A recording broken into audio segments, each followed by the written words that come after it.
Hello everyone, and welcome back to Building Nations. In the last episode, we set up a lot of the mountains, and in between episodes, I've done a bit more. So, as you can see here, a lot of the hillside that was here has been taken out and replaced with other smaller mountains, and it looks so much better. Even without any detail or texture in the mountains, just the natural shapes that they create is so much better than the very blocky and rigid structures that the natural terrain was. So, I really like the new look here. I didn't do a whole lot around the back at all, but I also added in a tiny little mountain back here. I smoothed out some of this terrain, and yeah, made this a lot better as well on this side. So when you approach from here now, you're not left with like a giant square thing. Here you can see an actual tinier mountain, and then as you get closer you can see the whole thing from here. And it's kind of funny how like close that point looks from here until you actually start trying to fly up to it and you realize how far away it really is. But yeah, so the mountains are done, at least the general shape. But they look very plain, as you can see, and they can look a whole lot better. And the main thing I want to do is add snow to it, not just like layers. I'll add some of these, but that's not going to be the main focus. I want to use mostly snow blocks. I want to prioritize the areas in between mountains and on the tops of mountains. So, let's get to building.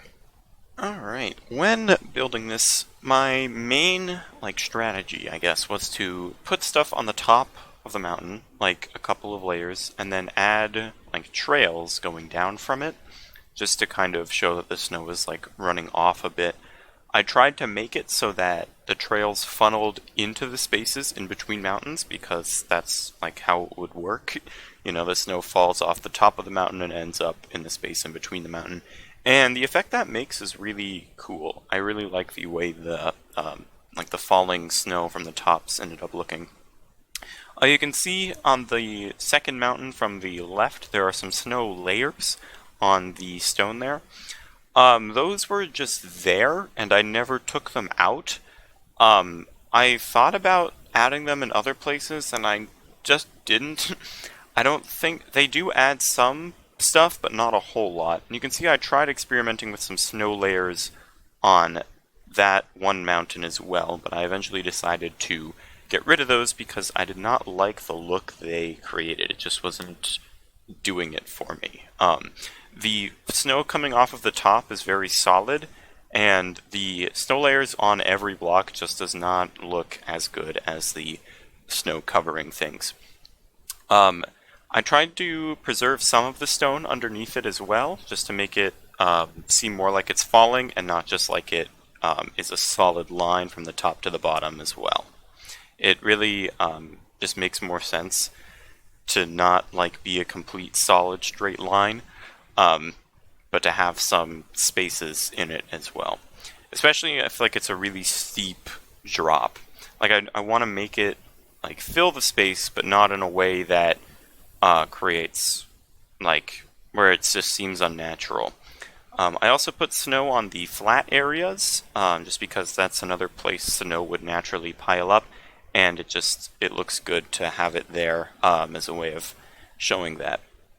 I added a bit more to the top than I did on the other mountains as well, just because more snow would end up there, and it helps it be more interesting and visible when you view it from lower down. It really adds a lot when you can see the thick snow on the top, and when you can see it down below. It just makes sense, and it looks really good. Alright, well this is what it looks like from the ground with all that snow added, and it looks a lot better than just the plain stone, but I still think there's a bit more we can do with the detailing here. So I want to try and introduce a gradient into the mountain, so where the bottom starts darker and then gets gradually lighter as it goes up. And I think I'm going to test it out on this tiny mountain first, so in case it looks bad I can undo it easily without having to worry about anything, but I'm just going to try introduce some gray or cyan terracotta and gray concrete powder around the base here. Just want to see what that looks like Okay, well, there shouldn't be a hole there. That's kind of interesting. Okay, well, this is a place that exists, and I do like that. The next layer would be like, um, let's see, stone. So what it is right now, but I'd mix in some andesite, and let's see what this does. Actually, let me make this a bit smaller. Okay, so then if I come in here, yeah, the andesite, I mean, it breaks it up a bit, but not all that much, so it's still very clearly stone, which is nice. Okay, and the last layer would be light gray concrete and not light gray wool and light gray concrete powder. And if we add this into the top, that might be a little too light. Yeah, I definitely think this needs some other coloring in there, but I really like the bottom. I think like if there was a smoother transition into the next layers, it would look a lot better. And I don't think this color really works. Maybe I can mix them in, but I still think I need to have mostly stone there. Okay, well that's useful information to have. I think I'm going to apply this pattern to everywhere, but I'm going to try and make it a bit smoother so that the integration isn't just like solid, solid, solid. And yeah, we'll see what that ends up looking like. Alright, so to achieve the desired effect here with the different fading, the gradual fading of color, I used several different brushes. The first one was solid cyan terracotta and gray concrete powder, then like 40% of each of those, and 20%, then like 5%, and then just stone and andesite. And then in the top layer, for the smaller mountains, it was usually just like 20 or 10% light gray concrete powder, light gray wool, and then stone and andesite. I decided to keep it just stone and andesite as well for the texture. If you remember really early on when we made the mountains, I mixed in cobblestone and like dead fire coral block into it as well. And they did look good, but I think leaving it as just stone and andesite makes it a bit smoother, and it just looks a bit better when you don't have so many different textures to think about. Maybe it could have been done a bit better with those textures, but I think just leaving it as stone and andesite worked out just fine. I went around with this. The gradual transition of the darker colors into the lighter colors is something that I think should be felt more than it should be seen. Like, you can look from the bottom to the top and you don't even realize that you are in a lighter color. It just sort of happens. And that gradual transition is much more important than having the different colors there themselves. Like, the different colors add a lot, but if it was a solid layer, it wouldn't look nearly as good, in my opinion. Though I'm sure you could find examples where a hard transition works well. Particularly like a mesa, you know? Like, that has very hard lines and it still looks good. But I think for this style of like rock formation, I guess it makes more sense to leave it as a gradual transition. So that's what I did. And I could have made more mountains. I could have made more of it stone as well, but I just decided not to. Mostly because you're not really viewing it from that angle all that often. In the top, I didn't want to bring the dark up higher than it already was, so I just made the light at the top extend much further down than it did on the other mountains, and that works really well as also. You can see it from the bottom, but not that much, and you'll be able to see that soon, but the gradual transition, again, helps it look a lot nicer. Okay, with that taken care of, the mountain looks not all that much different. Especially, well, the big one anyway. The smaller ones out here definitely look different, and they look a lot better, I think. Just having more interesting stuff in them, the gradient really adds a lot. The big mountain, you can see it if you look at it, but if you're not looking at it, you don't notice the color change, which I think is really cool. So I'm glad that that's in place. I think it looks nice. It looks nice from all angles too, pretty much, which I also like. The only time it doesn't really look great is when you're up right close to it, but you're not usually going to be in that position, so I think it's fine. With that out of the way, we are pretty much, we are very close to being done. What I need to do now is make this area and a bit more of the mountain look a little less plain. You can do that by adding trees. However, I experimented with adding like normal size, like this type of tree, around the frontier, and I want to keep the entrance mostly open to like viewing from this angle, right? Because I think this is a really cool angle to view it with. I mean, come on, look at that. Like, that's cool. Um, so, an experiment with adding in some smaller trees around the base here. Nothing too large, but just enough to make it add something, like maybe, and nothing like too close to it either, but yeah. And then I want to put some trees on the flatter areas, wherever there's like snow piles. I want to put a tree just to kind of add a little bit more interest to the mountain itself. And yeah, I think that'll look good, so let's get working. So when I built these trees, the first thing that I really thought about was using fences as my wood instead of like actual wood. I wanted these trees to be small and thin, and if I used like actual logs, they would be way too thick and burly, I think, for what I really need these trees to do. And that's just to add interest to the ground and make it more natural without taking away from the main dwarven city entrance. And I feel like I accomplished that pretty well. I made several smaller trees, tried to make them a bit bigger when they weren't as in the way, like viewing-wise, just so that there's more variation in them, and also because bigger trees are more fun to build, I think.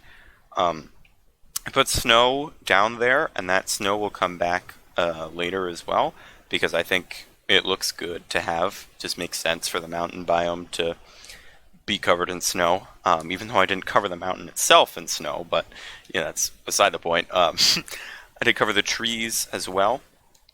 I experimented. You can see those two trees on the left have varying snow layers, but I decided to just keep it even throughout. I think it ended up looking better, so I'm just glad I decided to keep that. You'll also notice that I'm using World Edit to copy and paste some trees around, because why would I build several multiple trees when I can just build like 2 or 3 and paste them everywhere and rotate them slightly and make it work like that, because that's what you do.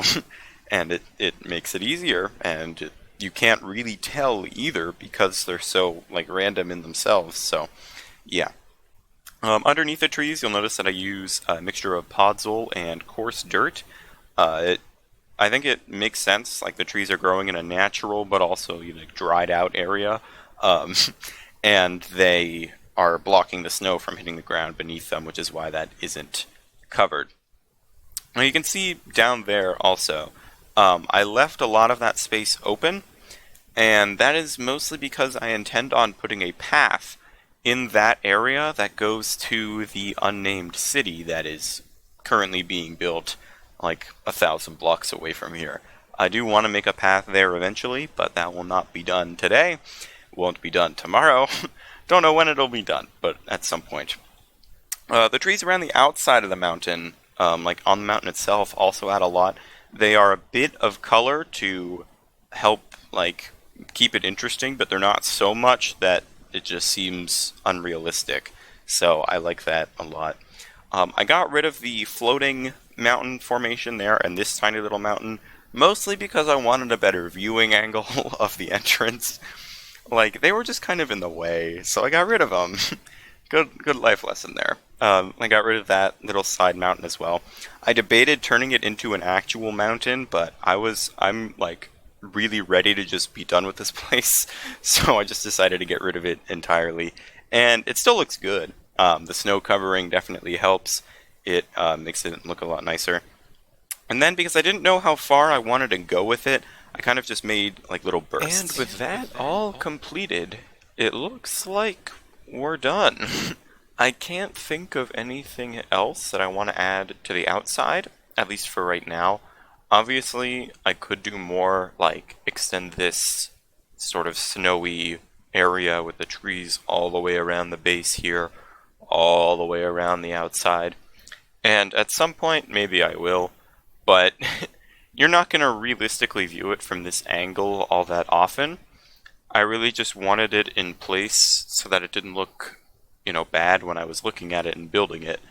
So that's why I did that to begin with, but the main angle you're looking at it is from the front, which is also why it looks best from the front. But yeah, I could bring this all the way around if I wanted to.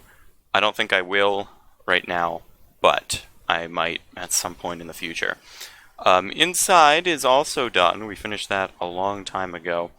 It looks great. I will say I did come in here and do a bit of cleaning up of the walls and making them look a little nicer and keeping the same sort of color palette that we've used throughout, just the stone and andesite in the walls instead of the fire coral cobblestone mix that we had before.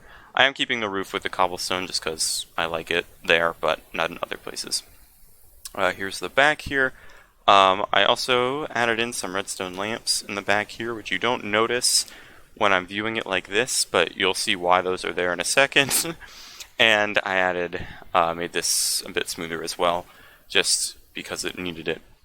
Yeah, I didn't really need to show that though, because you've already seen me do that a whole bunch. So yeah, this place is finished, which is crazy. Obviously there's no interiors on any of the buildings, but I don't do that anyway usually, so I think it's okay. But yeah, this is done. It's weird to say, but it's true.